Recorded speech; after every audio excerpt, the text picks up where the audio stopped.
Oke, Assalamualaikum warahmatullahi wabarakatuh. Selamat datang para mahasiswa baru STIE STIE Mahardika Surabaya. Kami ucapkan selamat bergabung di kampus tercinta STIE Mahardika Surabaya, kampus Gila Marketing. Sebelumnya perkenalkan, nama saya Etin Puspitasari. Di sini saya adalah salah satu staf bagian keuangan. Saya akan sedikit menceritakan apa aja sih kegiatan yang dilakukan di bagian keuangan yang bisa dilakukan mahasiswa. Ada beberapa hal yang saya akan terangkan di sini antara lain tentang komponen biaya pendidikan atau biaya studi. Terus ada yang kedua, prosedur pembayarannya seperti apa sih yang harus dilakukan atau yang harus diketahui oleh para mahasiswa baru, khususnya tahun angkatan 2021. Terus ada sanksi, tenang aja, sanksi ini kita tidak berlakukan secara macam-macam ya. Jadi diberlakukan ada ketentuan agar mahasiswa melakukan proses pembayaran sesuai dengan prosedur yang sudah kita sepakati seperti itu. Yang berikutnya ada biaya denda, ada layanan apa aja sih yang ada di bagian keuangan. Dan yang terakhir, bagaimana cara menghubungi bagian keuangan.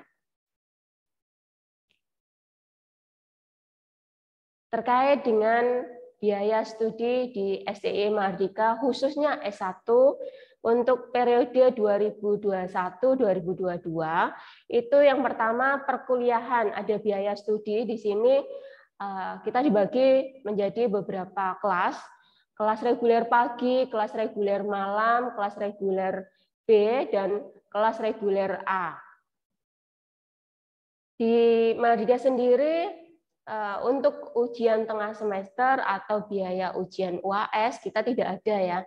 Jadi mahasiswa cukup membayarkan angsuran SPP secara rutin dilakukan tiap bulan. Usahakan Anda rutin di tanggal 10 per bulannya.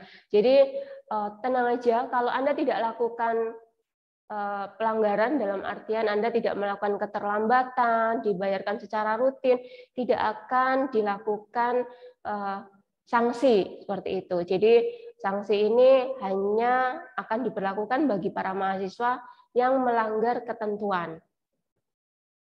Untuk KHS, KRS, dan surat menyurat, bagian keuangan nanti akan memberikan approve untuk bisa diproses ke bagian akademik. Biaya konversi bagi mahasiswa pindahan atau alih jalur itu sudah kita jelaskan ketika pendaftaran awal. Jadi kemarin mungkin ada beberapa rekan mahasiswa baru yang sudah mendapatkan hasil konversi dari prodi, mungkin dari akuntansi atau manajemen, itu sudah ada hitungan masing-masing dan biayanya mengikuti harga tersebut. Selanjutnya,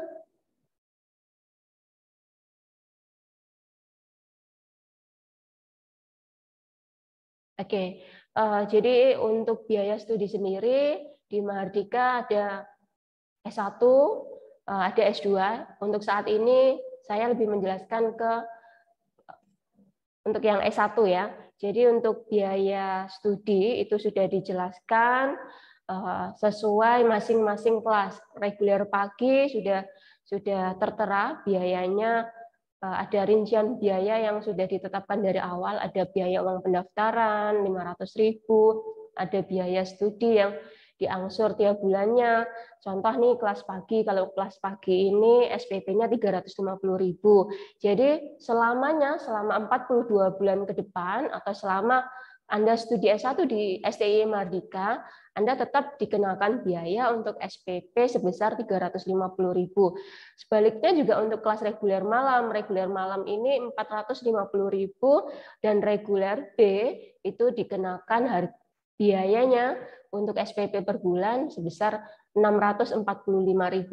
Jadi untuk biaya studi itu akan mengikat selama Anda proses studi S1 di STIE Mahardika. Katakanlah ke depan ada kenaikan biaya. Apakah kami mengikuti atau mengalami kenaikan harga?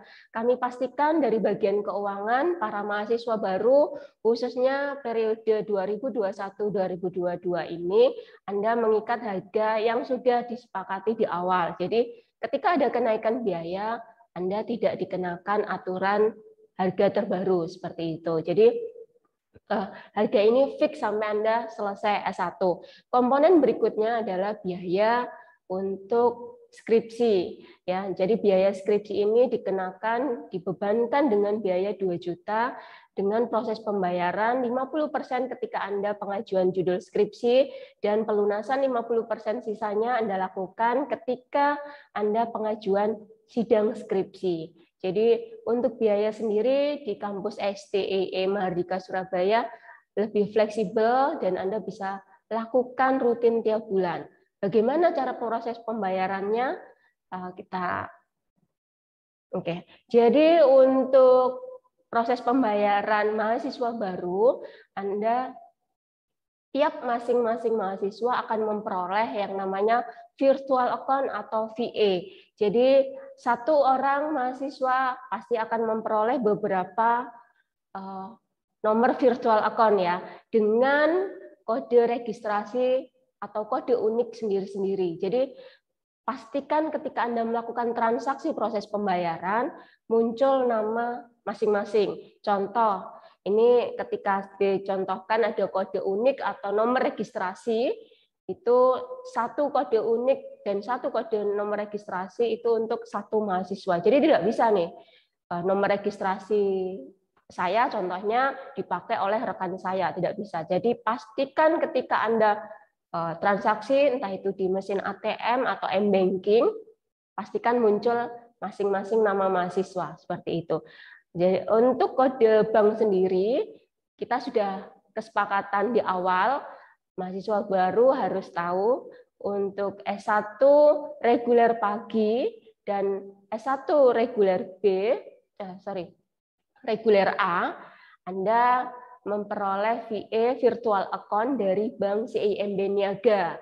Ya, jadi saya pastikan lagi kelas reguler pagi dan reguler A Anda melakukan pembayaran melalui bank tujuan adalah CIMB Niaga. Sedangkan untuk kelas reguler malam Senin sampai hari Jumat dan kelas reguler B Anda menggunakan nomor virtual account dari bank tujuan BNI. Jadi pastikan Anda ingat hal ini sepele, tapi kalau Anda salah transaksi, Anda akan salah bayar ke akun orang lain seperti itu. Jadi untuk kodenya sendiri yang CIMB itu Anda bayar ke kode 2699. Jadi saya ulang lagi untuk kode CIMB itu di kode 2699 dan BNI untuk kelas reguler malam dan reguler B itu kode bank BNI-nya di 8699. Seperti itu. Ini nanti ada contoh, saya contohkan salah satu mahasiswa baru, kebetulan sudah untuk angkatan tahun ini 2021, ini kami contohkan atas nama Agustiawan, jurusan manajemen dengan nomor NPM itu nomor NIM ya, di 212100001 dengan nomor registrasi 37417.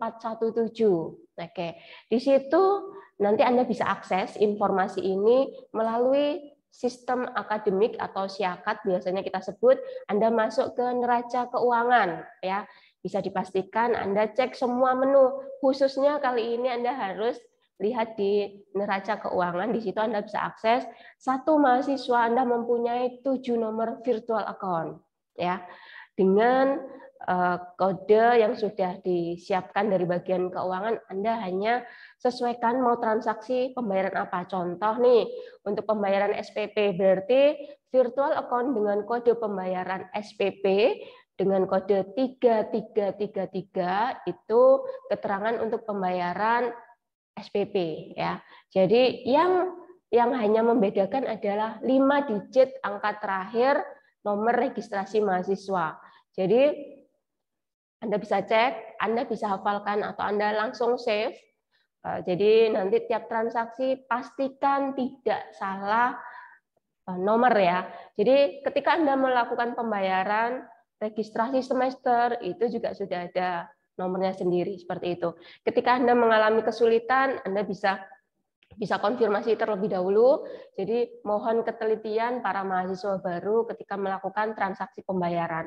Jadi jangan sampai ada kendala, jangan sampai salah melakukan proses pembayaran seperti itu.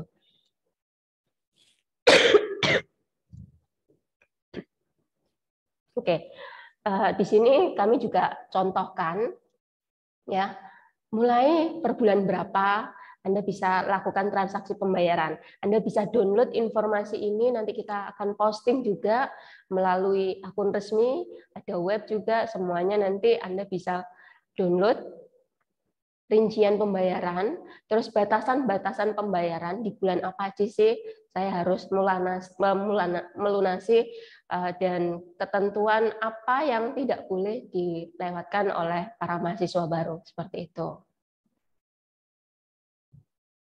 Oke, ini juga kelas lain. Oke, di sini tadi dijelaskan salah satu komponen transaksi atau hal yang ditakutkan mahasiswa adalah sanksi. Sebenarnya tenang aja, kalian para mahasiswa baru tidak perlu takut, kok ada sanksi. Sanksi ini hanya memberikan efek jerah bagi para mahasiswa yang menyepelekan atau agak menganggap ringan ya ketentuan yang sudah kita sepakati di awal. Contoh nih, untuk pembayaran atau pelunasan uang gedung mahasiswa baru, kami sudah kesepakatan di awal dan sudah dipastikan di awal Anda wajib lunas di 18 bulan pertama ya. Jadi semester 3 mahasiswa baru harus sudah wajib melunasi untuk uang gedungnya. Bu, kalau lebih otomatis akan muncul sanksi. Ketika Anda tidak melakukan batas pembayaran, dipastikan tidak ada sanksi yang akan diberlakukan untuk mahasiswa seperti itu ya. Untuk biaya denda yang akan muncul untuk mahasiswa ya, yang pertama ada keterlambatan KRS.